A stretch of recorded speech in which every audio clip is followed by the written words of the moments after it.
தலைவர் எம்ஜிஆர் முதலமைச்சராக இருந்த சமயத்துல கர்நாடக அரசு தமிழ்நாட்டிற்கு காவிரி நீர் திறந்து விடாததால டெல்டா மாவட்டங்கள்ல உள்ள விவசாயிகளுக்கு பயிர்கள் கருகும் அபாயம் ஏற்பட்டது.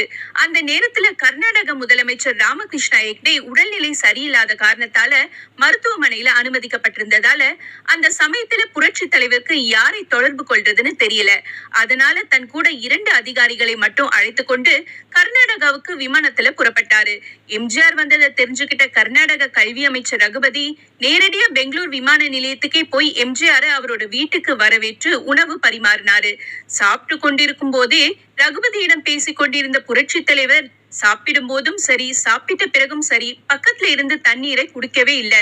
அப்ப அங்க இருந்த ரகுபதியோட தாயார், எங்க வீட்டுல நீங்க தண்ணி குடிக்க மாட்டீங்களான்னு எம்ஜிஆரை பார்த்து கேட்டிருக்காங்க.